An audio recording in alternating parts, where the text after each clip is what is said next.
ddydd, fi a fy mentor yn cynnig sesiynau chwaraeon yn ysgolion ar draws y stryd. So, o ddydd i ddydd, fi'n dysgu plant yn y bore, plant ysgol yn dod mewn, so fi'n dysgu nhw.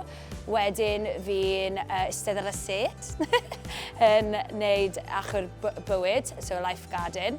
A wedyn, yn y prynhawn wedyn, mae ysgolion i'r prynhawn to, so fi'n dysgu nhw. A wedyn ar ôl ysgol, mae gwersi nofio da ni yn private wedyn, so fi'n dysgu fyna wedyn fyd. Fy swyddi o ddydd i ddydd yw dod â cleifion sydd wedi cael I atgyfeirio gyda'r meddyg teulu mewn I dosbarth ffitrwydd.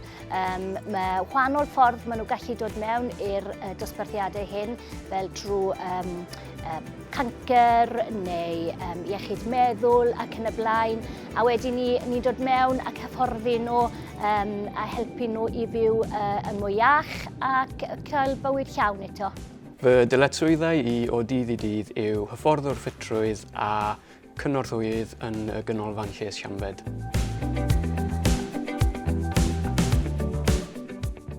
Wel, fi wastad I dod o sporty background, really. Yn ysgol, o'n I wastad captain sports a pethau bob blwyddyn.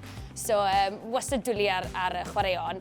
A wedyn, nes I cwmpo mewn I fe, really, achos o'n I nofio lot anyway. Cyn oedd y cyngor wedi cymryd drosto'r pwll, nes I wneud bach o gwaith pan oedd yn community run. A wedyn nes I mynd mlaen i'r cyngor wedyn I wneud y lifeguarding, a wedyn nes I ar cyrsau gwahanol, a nes I just cwmpo mewn I fe achos oedd da fi sporty background, really. Fi wedi dewis swydd hyn oherwydd bod da fi diddordeb fawr yn y diwydiant ffitrwydd, a hefyd rwy'n hoffi helpu pobl cyrraedd eu nodau ffitrwydd a gwella iechyd.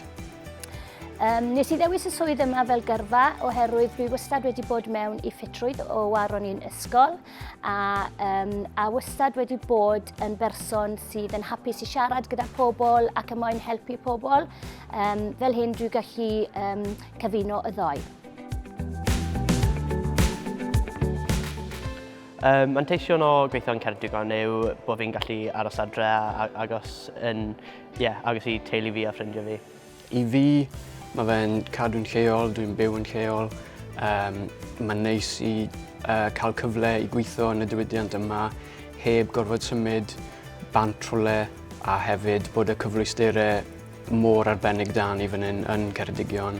Mae'n pleser I aros fan hyn I gweithio. Fi'n joio bwys y môr. So na pam fi wedi aros yn Ceredigion. Fi'n byw yn Abreiron nawr. So mae fe'n neis bod bwys y môr. Mae fe'n neis. Mae sort of a close-knit community fan hyn, Dani. So mae fe'n lyflu bod pawb yn nabod pawb. So mae fe'n neis aros yn yr ardal. Dwi wedi penderfynu aros yn y filltir sgwar. Mae'n heulu I gyd yn byw yn yr ardal. Mae'r teulu yn bwysig iawn I fi. Dwi moyn aros yn agos I dad a mam. Bwysig I fi aros yng Nghymru. Dwi'n cefnogi'r iaith Gymraeg yn gryf a mae Cyngor Ceredigion yn help fawr iawn I hybu y iaith Gymraeg. Mae sgiliau iaith Cymraeg wedi bod yn huge benefit I swydd yma. Mae'n rhoi real sens o cyd-yn-nabod I pobl sydd yn siarad Cymraeg. Mae'n neis I rhai pobl, yn wedig y pobl mwy hŷn felly, sydd mwy cyffyrddus siarad yn y Cymraeg, a hefyd I gweithio gyda'r ysgolion, gyda'r plant llai hefyd, jyst mwyn help y cyfathrebu yna a cadw'r Cymraeg I fynd. Mae cael sgiliaeth Cymraeg 100% yn bwysig iawn yn y gwaith hyn. Fel fi'n gweud, mae lot o pobl yn dod mewn yn cael eu cyfeirio gyda'r meddyg teulu. Gwedwch os oes rhywun gyda Parkinson's neu Alzheimer's, mae mor bwysig bod chi'n gallu trafod gyda nhw yn iaith eu mam.